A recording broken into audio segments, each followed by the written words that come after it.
El siguiente programa es clasificación D, para mayores de 18 años.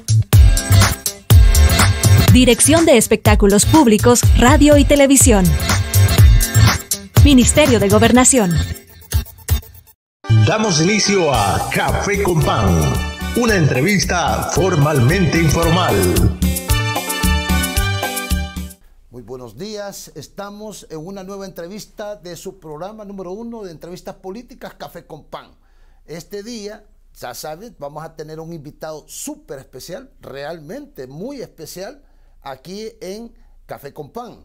Ya saben que nos pueden sintonizar en señal directa, en Canal 67, también transmitimos esta entrevista simultáneamente en Cable Claro, Canal 67, Cable Tigo, Canal 67 y también en Facebook Live, ESTV, Canal 67, nos pueden buscar, como también en nuestra página de YouTube, también nos pueden buscar como ESTV, Canal 67. Hacemos 2 entrevistas diarias, de lunes a viernes, todos los días, de 7 a 8 de la mañana, la primera entrevista con el primer invitado o invitada o invitados, y la segunda entrevista la realizamos de 12 del mediodía a 1 de la tarde. Hoy tenemos el honor, de verdad, el verdadero honor en Café con Pan de entrevistar al señor vicepresidente de la República, el doctor Félix Ulloa. Gracias por estar con Café con Pan, doctor. Le agradecemos mucho, muy amable, gracias. Claro, es un gran gusto poder conversar personalmente, aunque a veces lo hacemos por vía de WhatsApp. Siempre, casi siempre, va, doctor, casi siempre. Pero aquí estamos, a la orden. Muchísimas gracias. Bueno, entremos en materia, doctor. La primera interrogante es, hablemos un poquitito de la certificación en Administración Pública por la Escuela Superior para la Administración Pública.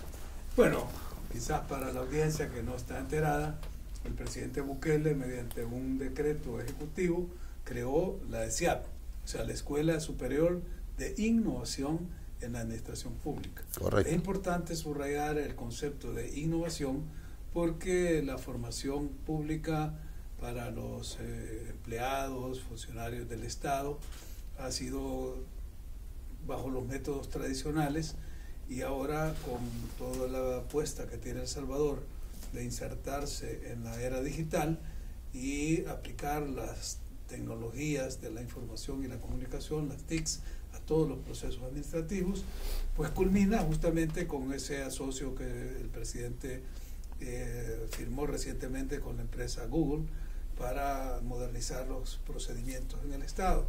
Eso obliga a que los trabajadores del sector público se pongan al día, sean más eficientes y puedan ir aplicando todas estas nuevas tecnologías. Por eso el concepto de innovación lleva implícito la formación, la capacitación, la enseñanza con lenguajes que se utilizan en la comunicación digital, con plataformas amigables para el desempeño de todos los procesos administrativos, aplicar las normas de las nuevas leyes que se están aprobando, que le van dando al país ese rostro de ser un país totalmente digitalizado. La última pues fue la ley para que entrara en vigor el convenio con Google, pero en enero habíamos aprobado la ley de los activos digitales. 2 años antes, en el 2021, habíamos aprobado la ley de que vuelve el Bitcoin como una moneda de curso legal. Es decir, el país está preparándose en su arquitectura jurídica para ser un país de primer mundo, pero además preparando a nuestra juventud, ¿sí?, a nuestros profesionales y técnicos que en el futuro van a dirigir el país, desde ahora, desde la primaria, la secundaria, el bachillerato, la universidad. Tuviste ese gran proyecto de distribuir computadoras y tablets en todos los centros educativos. Todos los centros educativos nacionales, y maestros y alumnos. La cobertura fue total de la entrega. De 100%. No hay 100%. Una escuela que no haya recibido sus dispositivos para estudiantes y para maestros. Aún en las zonas rurales, donde era bastante difícil, había quejas por la conectividad, porque a veces el internet no llegaba adecuadamente, pues se hizo el acuerdo con Starlink, y ahora pues el internet está en todos los... Tiene cobertura nacional. Y se están utilizando los programas como el Google Classroom para darle las clases a los muchachos. Entonces tú ves, ese es el rostro del país, pero hacía falta ese factor en toda la cadena formativa y educativa, que era el sector laboral del Estado, es decir, los funcionarios y trabajadores del sector público, tanto en el gobierno central, en las instituciones descentralizadas o autónomas, en los otros órganos del Estado, la Asamblea Legislativa, el órgano judicial y en los gobiernos locales. Hemos también hecho una extensión de la formación a los gobiernos locales. De hecho, hemos empezado un programa ya con 90 jóvenes del Instituto Municipal de la Juventud de San Salvador, el IMJ, que ya están en el proceso de formación. O sea, pues que la escuela tiene todo ese campo de aplicación en su mandato. Pero, como tú decías en la pregunta, ¿qué es la certificación? Desde la certificación es un paso más avanzado de la formación y las capacitaciones, porque ahí tú te certificas en tu área de servicio y la escuela te proporciona todo el instrumental pedagógico, didáctico, para que tú puedas... Y para estos estudiantes, ¿hay algún plan de colocarlos en algún... Es que ya están colocados.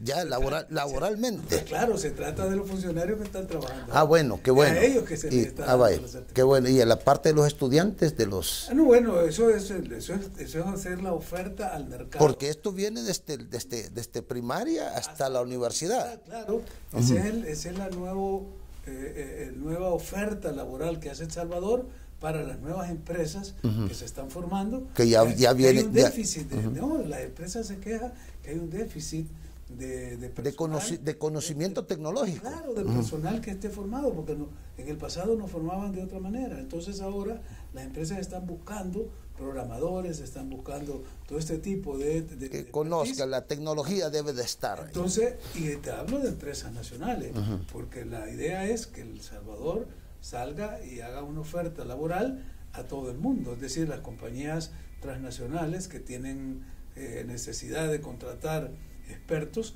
andan buscando. Muchos países ahora se han destacado en eso, sobre todo tenés el caso de la India, que exporta mucho. ¿Y hay algún intercambio cultural entre estos países y El Salvador, bueno, vicepresidente? El primero, que es el más grande contrato con Google, que a través de ahí nos conectamos con todo el mundo. Correcto. Pero hay también con otras instituciones, sobre todo en el nivel educativo. Yo he firmado ya convenios con instituciones educativas en Francia, en España, en Colombia, donde ya tenemos ofertas de becas para preparar a nuestros funcionarios. Que tienen una cobertura del 85%, tengo entendido, ¿verdad? Bueno, es un poco más, la idea es tener el 100%, pero como esto es gradual, la primera meta es la certificación de 44,000.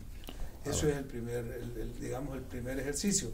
Ya cubrimos el primer cohorte de 5,030 estudiantes que han terminado. Y en total son 5,000, van tras de 44,000 para capacitarlo. Y el total a capacitar, ¿de cuánto se está hablando?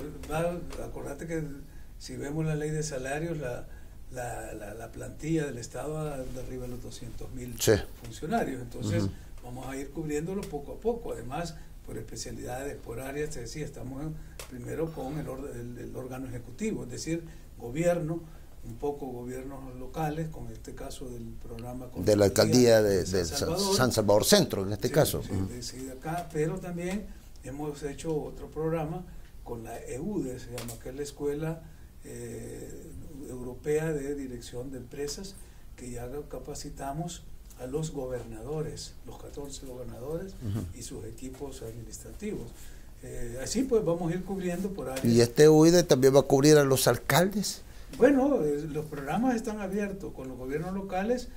Hay posibilidades con la ESAP, por ejemplo, que es la Escuela Superior de Administración Pública de Colombia, con que ya tenemos un convenio y ofertas de capacitación. Hay un programa de más de 1,000 becas que nos han ofrecido.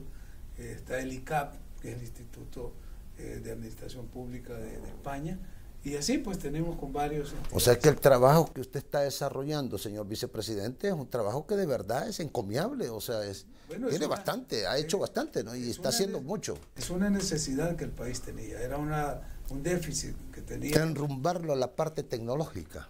Y sobre todo a los servidores públicos, porque son los que van a brindar el servicio.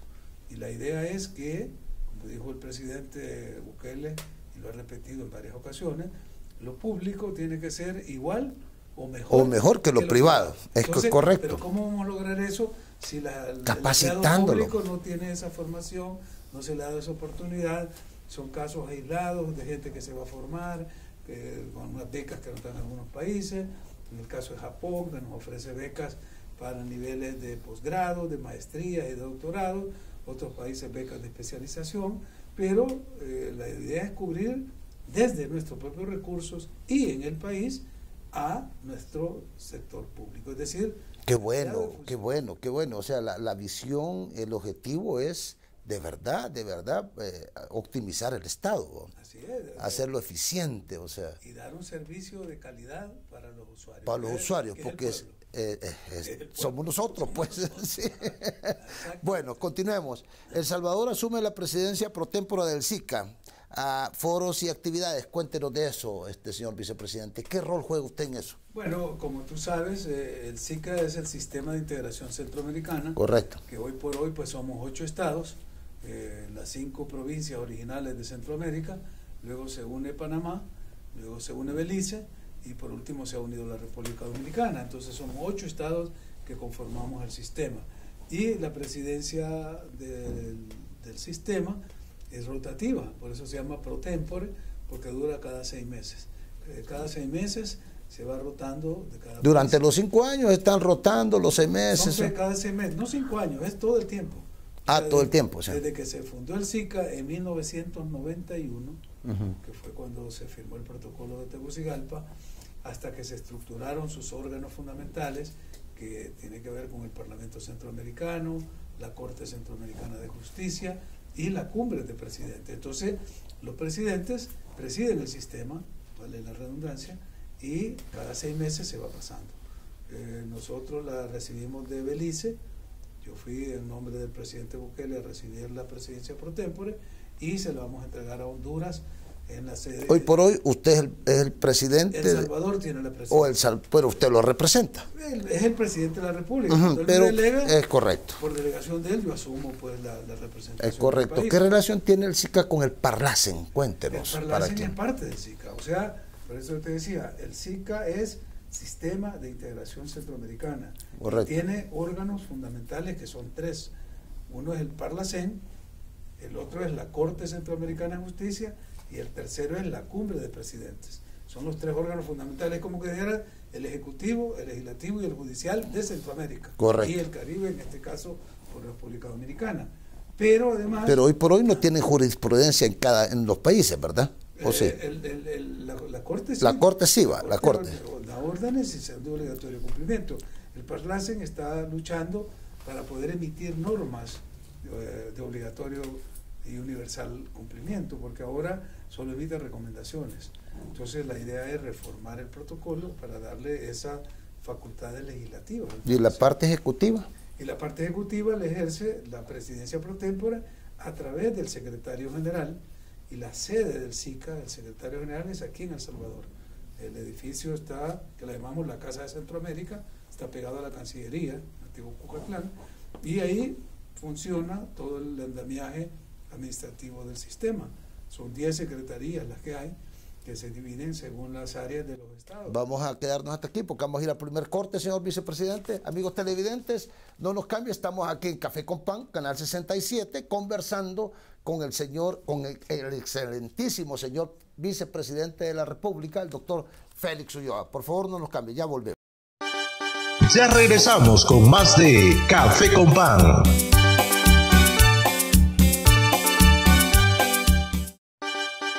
Continuamos con más de Café con Pan.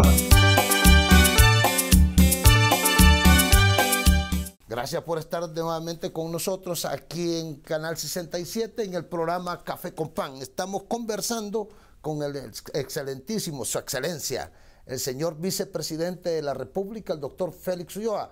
Estamos conversando temas de interés centroamericano sobre el SICA, sobre el Parlacen, sobre conociendo las innovaciones, los convenios que está realizando el señor vicepresidente o ha realizado y se están ejecutando en este momento.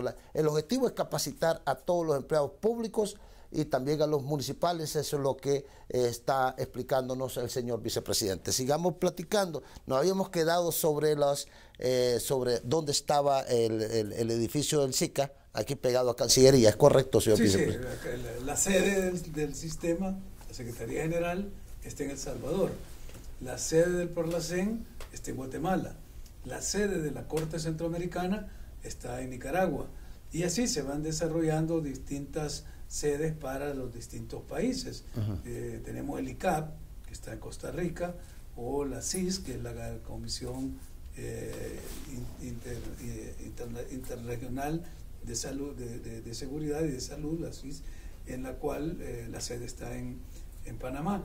La idea es que las distintas entidades del sistema puedan estar distribuidas en los 8 estados, para que haya ese involucramiento, participación de todos, el mundo se sienta que está representado.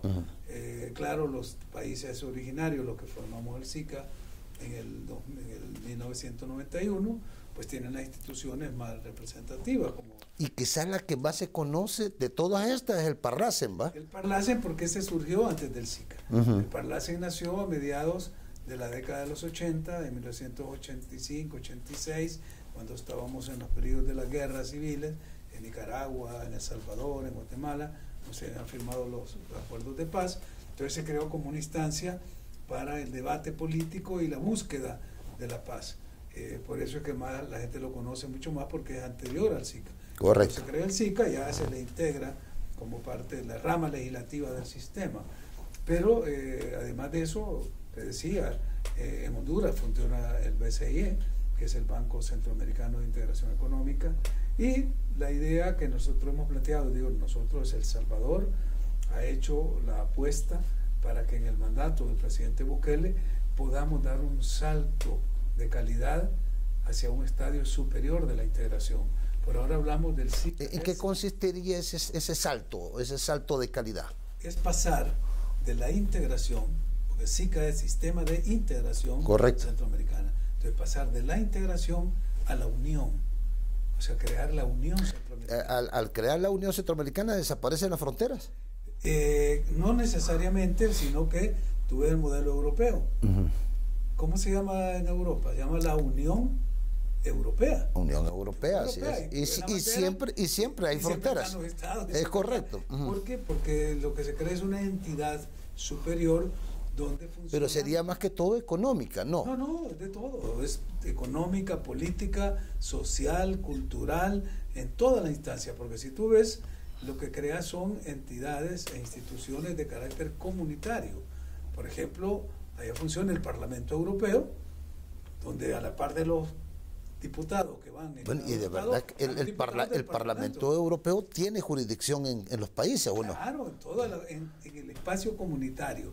Por eso es que cuando tú creas una entidad como la Unión Europea, y aquí esperamos pronto la Unión Centroamericana, tú creas un espacio regional, donde las normas son regionales, la jurisdicción de la Corte es jurisdiccional. Ahí existe el Tribunal Europeo. Correcto. Está en Estrasburgo, está el Parlamento Europeo, la Comisión Europea, es decir, el Banco Europeo, la moneda europea, que es el euro. Entonces vas creando una entidad que te genera identidad comunitaria. Los europeos, no importa si es de español, si es alemán o si es griego, se siente europeo. Correcto. Pertenece a la Unión Europea. Nosotros queremos llegar también. Bueno, de hecho tienen el euro, pues, que es la moneda de toda Europa. ¿Va? Ya no existe la peseta o la lira, sí, o el franco. La libra esterlina todavía. Bueno, ellos sí, porque ellos se salieron. Se salieron. Inglaterra, el proceso se llamó el Brexit, que es la salida de Gran Bretaña de la Unión Europea. O sea, siempre se dan estos fenómenos, ¿no? Sí. Como igual que Suiza. Suiza no pertenece a la Unión Europea, tiene su propia moneda, sus propias instituciones.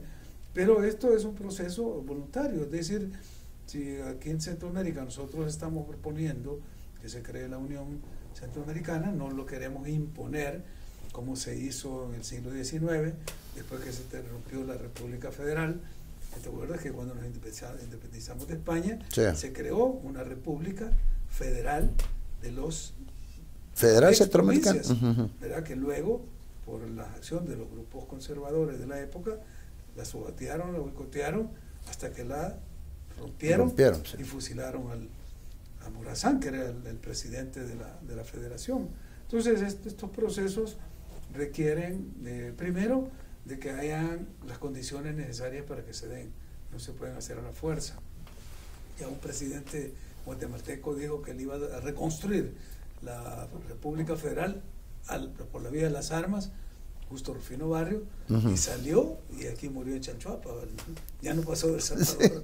O sea que a la fuerza no se pueden lograr estos procesos, tiene que ser consensuados y consensos políticos en el que todos nos demos cuenta, cobremos conciencia de que estando unidos somos más fuertes.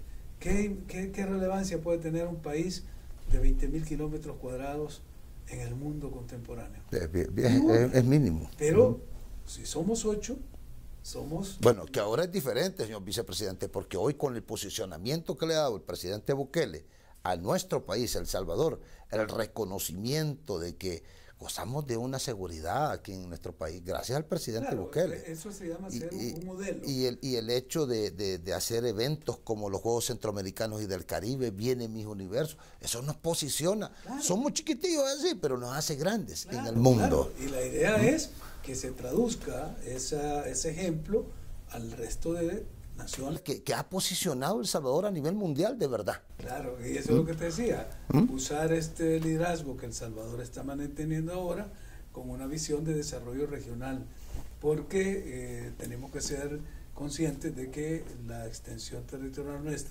nuestra capacidad de incidir en el mundo contemporáneo, en los grandes procesos económicos, en las grandes transformaciones que el mundo está dando, requiere ya de bloques. Es decir, el mundo... Sí, ya Centroamérica como región, y si se le suma el Caribe, yo no sé si estaría dentro de ese bloque el Caribe. Pero que ya te dije, El Salvador, Guatemala, Honduras, Nicaragua, Costa Rica, éramos las 5 provincias originales que nos independizamos de España. Correcto. Luego se sumó, te dije, Panamá. Correcto. Ya eran 6. Luego se sumó Belice, 7. Y ahora se sumó República Dominicana, que viene del Caribe. O sea, y ya los 8 estados ya están representados ahí. Desde hace más de una década. Vaya. Pero no se ha dado de conocer. Por eso es importante darlo a conocer, porque si no nos quedamos viendo el ombligo y creemos que El Salvador es... No, nosotros somos parte de una región. Y yo te decía, ¿cuánto ya se presentó el presupuesto nacional? ¿Cuánto es el presupuesto nacional que se ha presentado para el próximo año? 9.000 millones de dólares. ¿Rondando los 10.000? No. No, un poquito arriba de los 9.000 millones. Ese es el presupuesto de una empresa de Estados Unidos. Sí. O sea, comparamos, entonces eso es lo que tenemos que ver, que tenemos que ser realistas y ver que para ser relevantes en el mundo contemporáneo tenemos que deben de haber una unión. ¿Sabes cuánto es la extensión del sistema SICA de los 8 estados? Son 550.000 kilómetros cuadrados. Somos más grandes que España, juntos. Pero solo El Salvador somos como una de las provincias de España. Correcto. Pero los 8 somos más grandes. ¿Sabes cuál es la cuarta economía de toda América Latina? Es la de Centroamérica, la del SICA. Unida, los 8. Solo nos supera Brasil, México y Argentina. La cuarta es la región SICA. O sea que si nos vamos viendo así, como parte de una región, vamos a ser más relevantes. ¿Y cuáles son los obstáculos para llegar a eso? Es lo que te decía, y donde vienen los mismos obstáculos que se vieron en el siglo XIX, cuando las fuerzas conservadoras... Hay bastante fuera, bueno, de los diferentes países, me imagino. Claro, cada país hay gente que no le interesa eso, es más, le afecta porque los procesos comerciales, los procesos industriales... Cambiarían totalmente. Cambiarían. Bueno, aquí tenemos un caso que es la hipoteca centroamericana, que la estamos impulsando desde El Salvador, y hay resistencia en algunos países porque ven que se afectarían los grupos que manejan el tema del Los grupos poderosos económicos. Cada país en cada una de las áreas, los que trabajan en bienes raíces y en los bancos, algunos bancos no les ven con mucha simpatía esto porque dicen, bueno, si hubo, por ejemplo, yo no sé si tú conoces la hipoteca centroamericana, pero es el caso de que tú como salvadoreño identificas una propiedad en República Dominicana y le pedí financiamiento a un banco dominicano y te dice que no te lo da porque vos salvadoreño y no te lo cubrí. Se la pedí al de Salvador y te dice que no te lo da porque está fuera. Entonces te vas a un banco de Panamá y el banco de Panamá te la daba a ti, que sos salvadoreño, para comprar una propiedad en Dominicana. ¿Por qué? Porque entra un sistema que lo estamos trabajando a través de los registros de la propiedad. Que están integrando los registros. Está integrado para garantizar los derechos reales de terceros en casos que se den estas hipotecas, porque así es el nombre, la hipoteca centroamericana. O sea que tú puedes adquirir bienes con financiamientos de países que no son ni del origen del solicitante ni donde está ubicado el inmueble, sino terceros países. Y eso agilizaría la industria inmobiliaria en la región. Pero hay grupos que se oponen. Entonces, esto es lo que hay que ir lidiando, batallando para ir superando obstáculos y poder dinamizar el proceso hasta llegar al sueño. O sea, el objetivo es ambicioso y es muy bueno, o sea, beneficioso para los pueblos, pues, ¿verdad? Para los pueblos centroamericanos que tendrían mayores oportunidades de trabajo, donde ir, poder, si no pueden sembrar aquí porque no tienen tierra, se van a otros lugares. Es muy ambicioso y de verdad que es encomiable el trabajo que está haciendo usted, señor vicepresidente, porque usted es el que está ahí. Estamos empujando eso.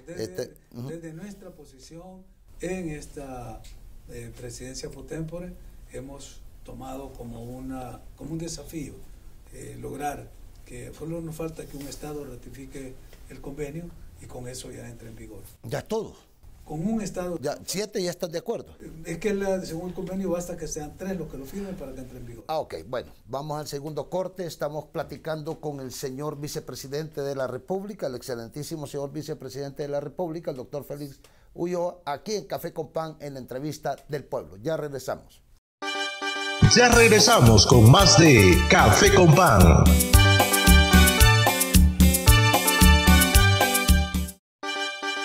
Continuamos con más de Café con Pan. Bueno, estamos de nuevo aquí conversando, seguimos conversando, aprendiendo. El pueblo salvadoreño está aprendiendo a través de la ponencia que está manifestando el señor vicepresidente, el doctor Félix Ulloa, el excelentísimo señor vicepresidente. No cualquiera habla con el vicepresidente, pues, o sea, el pueblo y la teleaudiencia de Café con Pan de Canal 67, pues aquí lo tenemos. Aquí, esta es la entrevista del pueblo y aquí está el señor vicepresidente, el excelentísimo señor vicepresidente, el doctor Félix Ulloa. Bien, el plan Trifinio. Hay 2 iniciativas recientes, doctor, fomentando la seguridad hídrica en la región del Trifinio, financiada por el Fondo Mundial para el Clima, e implementada a través de la Organización de los Estados Americanos, OEA. Háblenos de eso, por favor. Bueno, primero habría también que explicarle a nuestra audiencia qué es el Plan Trifinio. El Plan Trifinio es un proyecto trinacional, transfronterizo, que surge de un tratado que se suscribe en los años 90, ya va para la tercera década. Ya tiene su ratito. Claro, eso se firmó entre Honduras, Guatemala y El Salvador. Bueno, se conoce ahí el Trifinio, ahí donde está el Parque Nebuloso y toda esa parte, ¿verdad? Es un Montecristo. Sí. Ahí está la convergencia, ahí hay un mojón geodésico que marca el punto de llegada de la frontera de los 3 países. Correcto. Y a partir de ahí se extiende. Pero eso es lo que más se conoce, porque lo que usted está manifestando, el pueblo apenas quizás lo está empezando a escuchar. Porque no se le ha dado toda la relevancia que tiene un proyecto de esta naturaleza. Son casi 8.000 kilómetros cuadrados. Hay 45 municipios en todo el Plan Trifinio.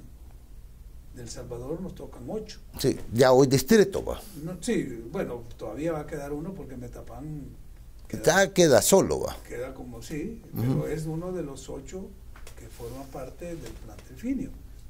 Hay 5 de Santa Ana y 3 de Chalatenango, Citalá, San Ignacio y La Palma. Pero lo importante es ver la región como tal. Son casi 8.000 kilómetros cuadrados, viven casi 1 millón de personas y se desarrollan procesos productivos a gran escala. El 5% del café mundial se produce en esa región. ¿Tanto así? Sí. 5% del café a nivel mundial sale del Trifinio.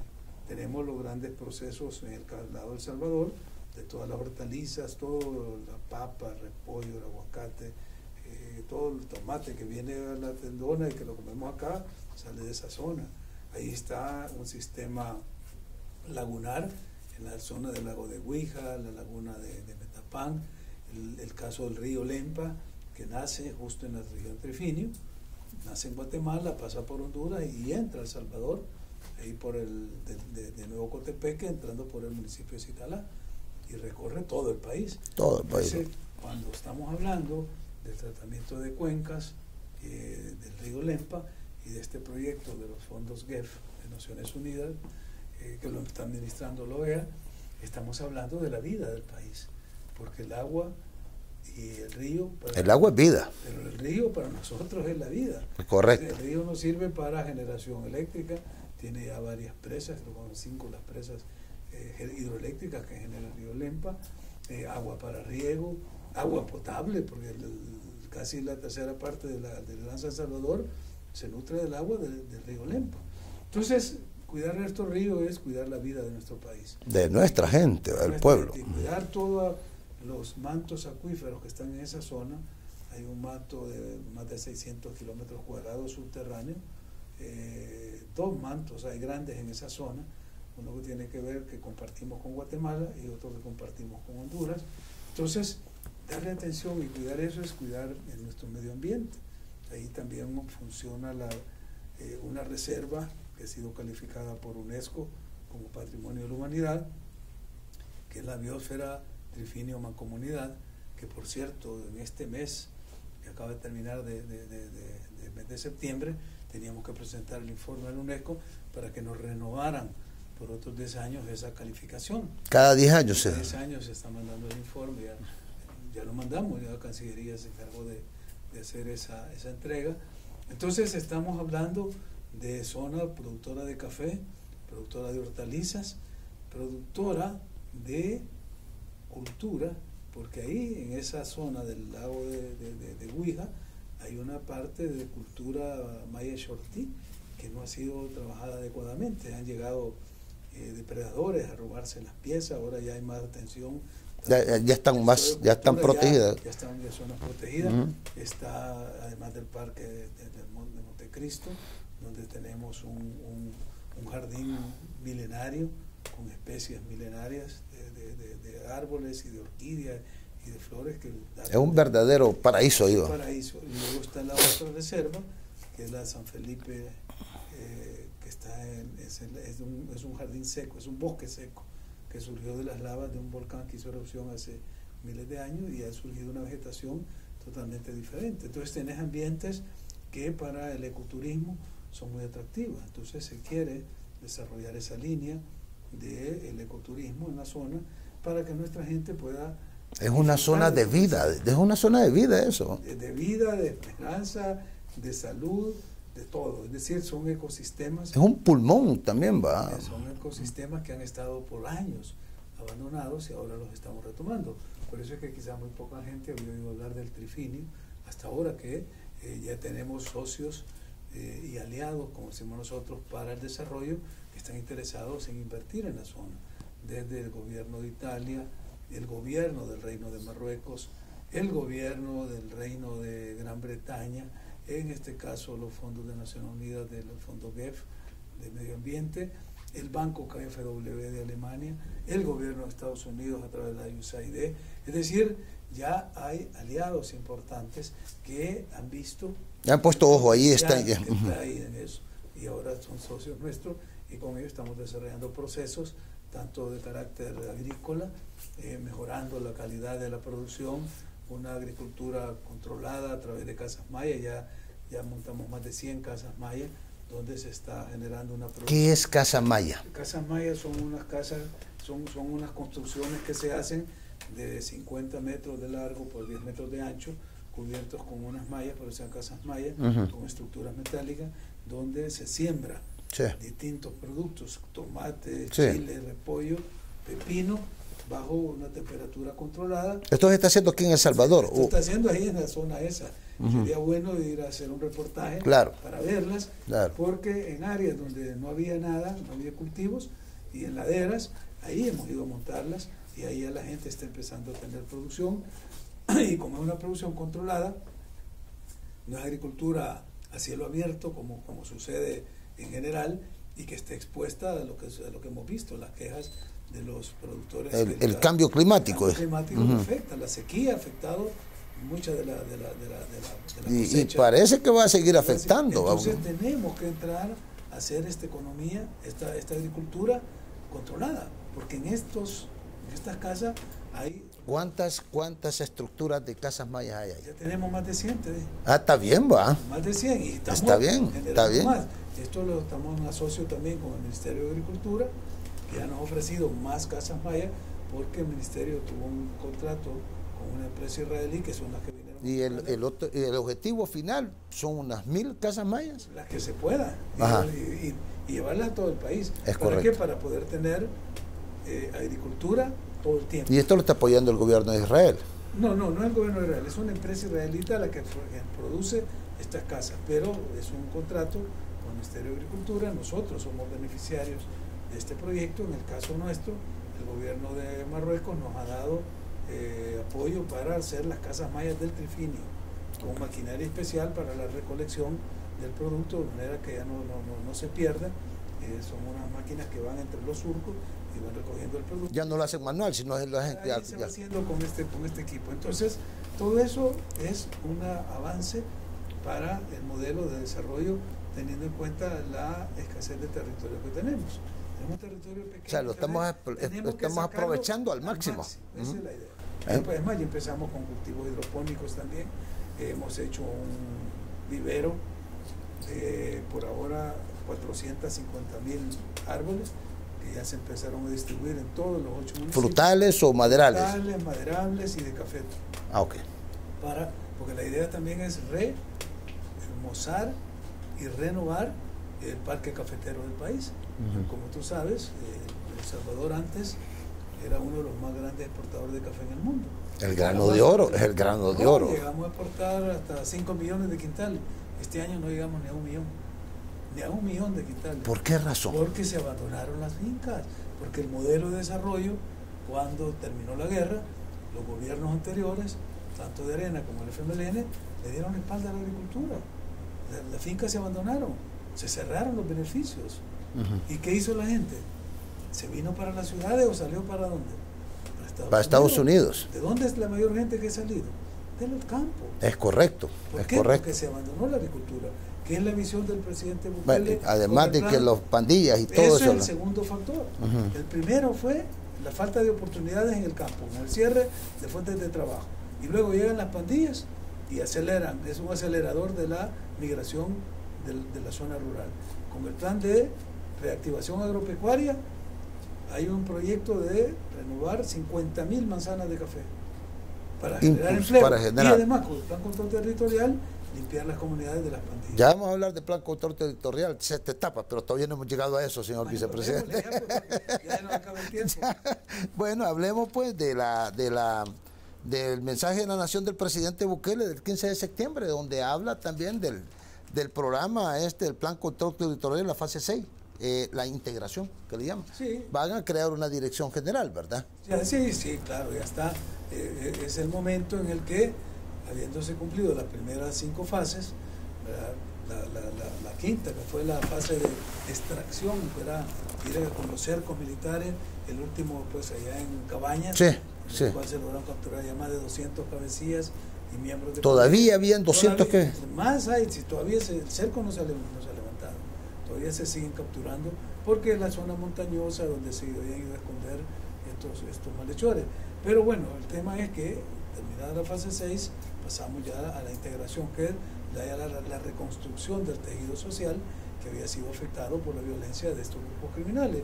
Y una de las zonas es la zona rural, donde se habían enquistado. Si en las ciudades. Vamos a hacer un paréntesis aquí, señor vicepresidente, porque tengo que hacer la entrega de un presente de parte de nuestro director ejecutivo, el don José Trinidad, el dueño pues de Canal 67 y del programa.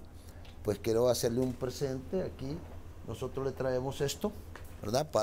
Para usted, para que lo tenga ahí en su escritorio, por favor.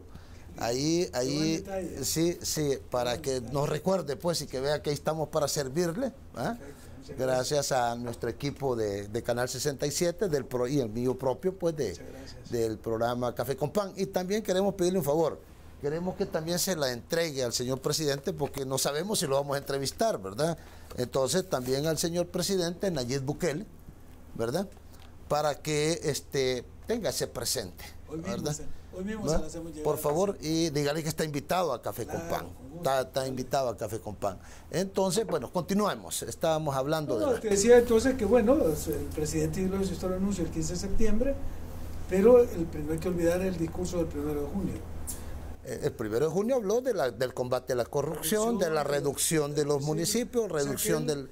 Cuando se dirige a la nación, hace estos grandes anuncios. Bueno, y hoy se está haciendo sentir con la corrupción, ¿verdad? Con el combate a la corrupción. Bueno, esa misma noche dijo, no está el fiscal aquí porque está interviniendo los bienes del expresidente Cristiano. Es correcto. Entonces yo creo que...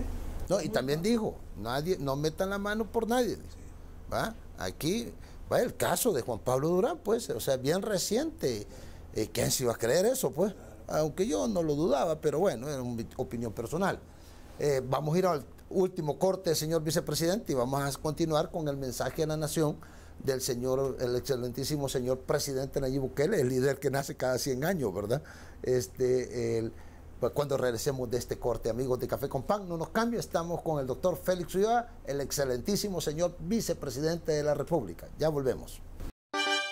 Ya regresamos con más de Café con Pan.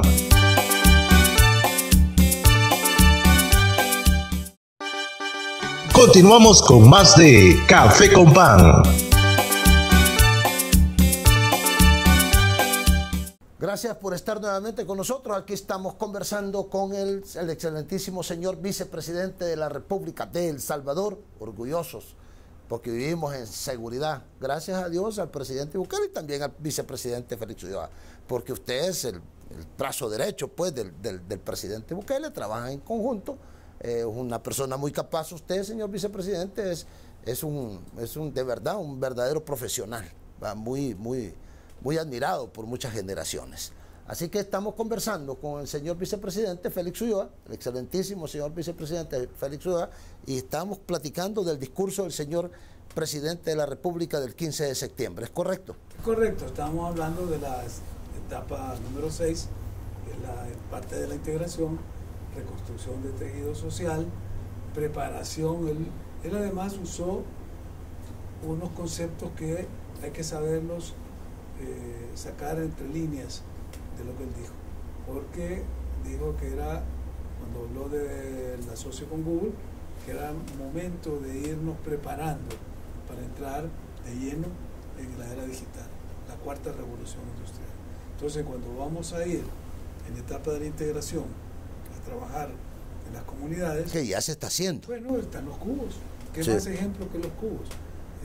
Nosotros hemos tenido la oportunidad de visitar varios cubos, en La Unión, en Santa Ana, en Apopa, en Mexicanos, y ver esas estructuras en espacios públicos que antes eran lugares de concentración de las pandillas y lugares donde las pandillas se reunían para planificar sus fechorías. El Google es tecnológico. El Google es tecnología, los cubos son 100% tecnológicos. Okay. Si nunca has entrado a visitar uno, ¿cómo no? Les aconsejo a que hagan un reportaje y que entren a ver qué es un cubo, porque es un espacio público donde la comunidad se siente que entra a un lugar en el que los raperos tienen un espacio para grabar, tienen su estudio de grabación. Hay un salón de uso múltiple donde se hace pilates, se hacen bailes, la gente puede tener todas sus prácticas de ejercicio físico, de movilización, de danza, etc. Pero luego está en la parte formativa, la biblioteca, la zona donde están las computadoras, de una zona de libre acceso a internet, a los dispositivos, la parte lúdica donde hay juegos, videojuegos, incluso la parte para los pequeños, de una zona infantil donde niños pueden entrar incluso con sus padres para tener un espacio donde... Qué bueno que la población, la teleaudiencia de Café con Pan está escuchando esto, porque mucha gente desconoce eso, señor vicepresidente. Porque no, hay que acercarse. Claro, la prensa opositora y los grupos opositores tratan de opacar esto y no le informan a la población. ¿Por qué? Porque son los grandes logros que hemos tenido en la parte de la recuperación de la paz, de la armonía, de la tranquilidad y del bienestar de las comunidades con nuestro plan control territorial. Claro, no fue fácil. No fue sí, comenzó difícil. Una tarea ¿sí? muy dura y meter 70.000 malhechores a la cárcel no era una tarea fácil. Es una tarea quizás que ningún país del mundo, y lo puedo decir con propiedad, he estado en muchos países en todo el mundo, ningún país en el mundo entero ha realizado una operación de esta envergadura en tiempos de paz. Y la población lo siente, pues. La población siente la seguridad. Bueno, o sea, solo hay que ir a la Campanera. No, de los lugares donde... Vaya, le pongo el ejemplo ahí en Soyapango. La 22 de abril estaba la MS y aquí detrás de la línea estaba la 18. No podían pasar de la línea del tren. Y el presidente habló de eso, las fronteras invisibles que habían creado las maras y que dividían a las familias y a las comunidades. Todo el mundo creía, toda la población, incluyéndome, creíamos que nunca se iba a acabar eso, ¿verdad? Definitivamente es una obra maestra la que ustedes como gobierno de la República han realizado, en serio. Es una obra titánica y vienen los efectos posteriores en beneficio de la comunidad. Hablaba de los cubos como espacio público, pero cuando te menciono el caso de la Campanera, y tú puedes preguntarle a la ministra de Vivienda cuántas viviendas se le ha devuelto a la gente que se las habían tomado los criminales de las maras. Más de 1.300. ¿Solo en la Campanera? Solo en la Campanera. A nivel nacional ya se devolvieron más de 4.800 en otras comunidades donde ellos habían llegado a punta de pistola y le habían dicho a la gente: tener 24 horas para irte porque quiero tu casa. Si no, se lo mataban. Y si potillos de 12, 14 años mataban a la gente adulta. Bueno, en el discurso del señor presidente del 15 de septiembre, él también mencionaba de la migración inversa.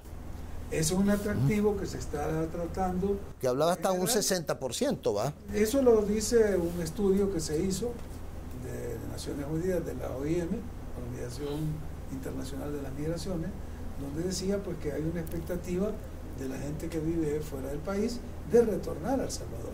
Y él decía: queremos que se dé la migración inversa, o sea, que la gente en vez de salir... Pero que ya el 20% ya está... Ya invirtieron. Ya están invirtiendo, si tú ves, ahí hay una información de Invest, que es la agencia del gobierno que se ha creado para atraer inversión extranjera, de un caso de un salvadoreño, lo llaman el Silvi, como un denominador de un salvadoreño, hijo de padres salvadoreños, nacido fuera, que ya aseguró la inversión de $100 millones en los próximos 3 años. O sea, capital de nuestra diáspora. O sea, son los salvadoreños que lograron desarrollar su sueño fuera del país. El 20%, o sea, está acá. Bueno, hay más de 100 millones que se han captado ya en gente dinero. Que ha venido ya con sus pequeños proyectos y lo importante es que lo están llevando a desarrollar a sus comunidades. A donde son ellos. De donde se fueron. Entonces eso le va a dar una reactivación a las economías locales porque se descentraliza la inversión. No todo es en un solo lugar. Entonces estas son las buenas noticias del nuevo El Salvador que tenemos. Qué bueno, señor vicepresidente, doctor Félix Ulloa. ¿Qué hay después de acá? ¿Qué hay en el futuro cercano? Bueno, algo innovador que pueda venir. Mejorar el país, a ampliar nuestro crecimiento económico, desarrollarlo, consolidar la paz, porque existe el riesgo de que el proceso se pueda revertir si no logramos que se limpie el flagelo. Pero yo creo que ya en un 90% ya está limpio. Sí, acuérdate que una célula con cáncer que no quede, que es correcto, se puede reproducir. Sí, se reproduce. Entonces, tenemos que dejar el tratamiento profiláctico social tiene que ser completo. Porque si extirpado totalmente.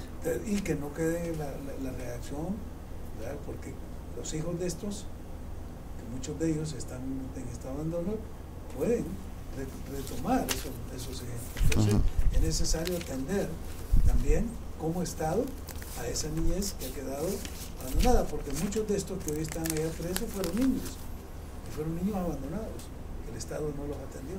Entonces, esta es una obligación que tenemos.